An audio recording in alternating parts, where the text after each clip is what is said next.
In 2017, the Houston Astros wreaked havoc across Major League Baseball, more so the American League in particular, winning 101 games, the AL West Division, and the American League pennant.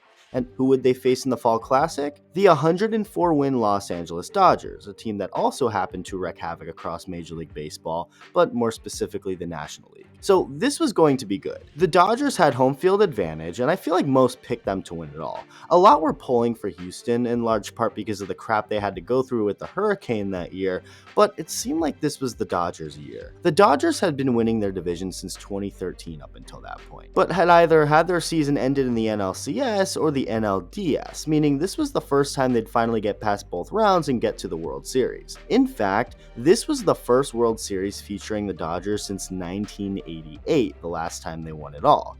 Things just kind of were lining up for the boys in blue. It had to happen, and it was looking like it was. In Game 1, the Dodgers got it done, as Kershaw pitched a gem and Kenley Jansen locked down the save, taking a 1-0 lead in the series, and things were looking like a 2-0 series lead by the time the ninth rolled around in Game 2. The best closer in baseball at the time was on the mound, they had a lead, it had to be over, right? Well, thanks to Marwin Gonzalez, the game was tied, with the Astros going on to win a wild one in extra innings, going back home tied 1-1. The Astros won Game 3, the Dodgers took Game 4, and after a wild Game 5, the Astros took a 3-2 series lead back to Chavez Ravine in LA with a chance to clinch. And who would take the mound?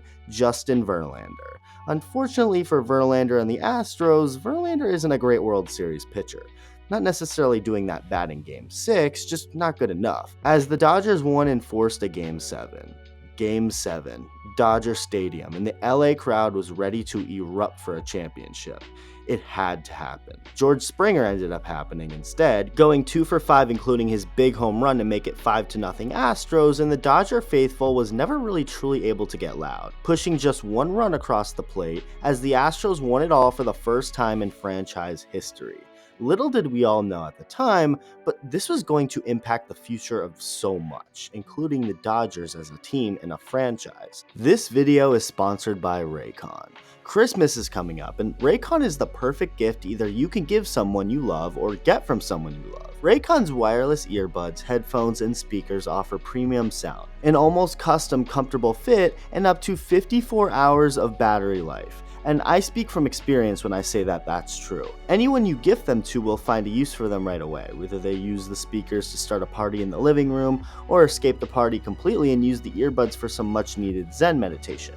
And for the next month, Raycon will have a countdown to Christmas with a new pop-up flash deal for you to take advantage of every single day. You can find Raycon in stores now like Kohl's or Walmart, but let me tell you right now, you're always going to get the best deal at buyraycon.com/iTalk. Click the link in the description box or go to buyraycon.com/iTalk to get 15% off site-wide with code HOLIDAY. There will also be new pop-up deals every day during Raycon's countdown to Christmas, and I'll try to keep the description box updated with the latest offers, but just so you know, you can always go to buyraycon.com/iTalk to get the best deals available on Raycon. That's buyraycon.com/iTalk to get 15% off site-wide with code HOLIDAY. Now, back to the video. Skip ahead 3 years in 2020, and nobody has looked at that 2017 Houston championship the same, especially the Dodgers and their fans. According to the commissioner's report, the Houston Astros cheated in 2017 during their championship run, meaning it was now tainted, and they virtually cheated the Dodgers out of a championship. So it didn't surprise really anybody when the Dodgers were pissed about what was exposed by the league. Cody Bellinger called out the Astros, claiming Jose Altuve stole the MVP award from Aaron Judge in 2017.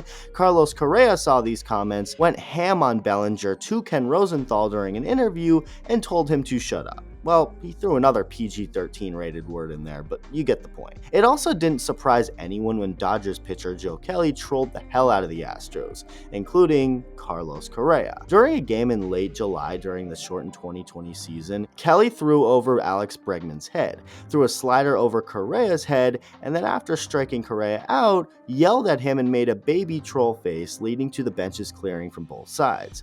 The following year in 2021, they had a rematch, with Correa taking Kelly deep at Dodger Stadium in front of an entire crowd of boos. Fast forward to now, late 2022, and the two Dodger players I mentioned who called out the Astros and had beef with Carlos Correa are no longer Dodgers. Bellinger is off to the north side of Chicago to join the Cubs, and Kelly is on the south side with the White Sox.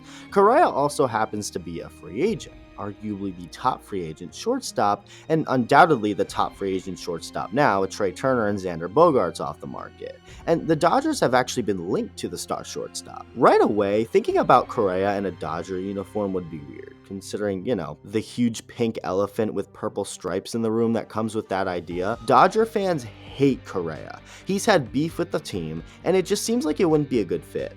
With that said, Correa's agent Scott Boras doesn't believe that to be a factor, even saying as such. But that's what Boras is supposed to do. Why take a potential moneymaker off of his client's market? Well, according to MLB reporter and insider Ken Rosenthal, the Dodgers are not going to sign Carlos Correa because of the very thing I just talked about. As Rosenthal reported, due to the fan hatred of Correa and potential backlash from the fan base, Dodgers general manager Andrew Friedman is not considering Carlos Correa as a potential free agent signing. It makes sense, but is also pretty wild to think about at the same time. Most of us, if not all of us, have seemed to truly move on from the cheating scandal that happened over 5 years ago. Correa is also a superstar shortstop. What hole could the Dodgers fill right now? Oh yeah, shortstop. Correa is a former #1 pick, is a really good hitter and defender, even winning a Platinum Glove Award at one point. He's very good and would fit right in with the Dodgers as far as what they need. But sometimes baseball is more than just the stats side of things. I don't think what fans think should really matter and make an impact as much when making moves as a front office, so you can't and shouldn't ever really be emotional about making certain moves. But at the same time, sometimes working off emotion is the right thing.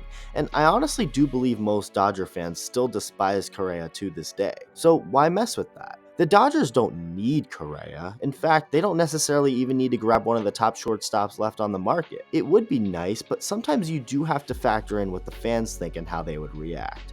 It's pretty crazy to think about how much that 2017 World Series affected things. Correa could very well be a Dodger right now, or at some point very soon if the Astros decide not to cheat in 2017. But they did, and not only did that cost the Dodgers a championship, but it also cost them arguably the best shortstop in the game.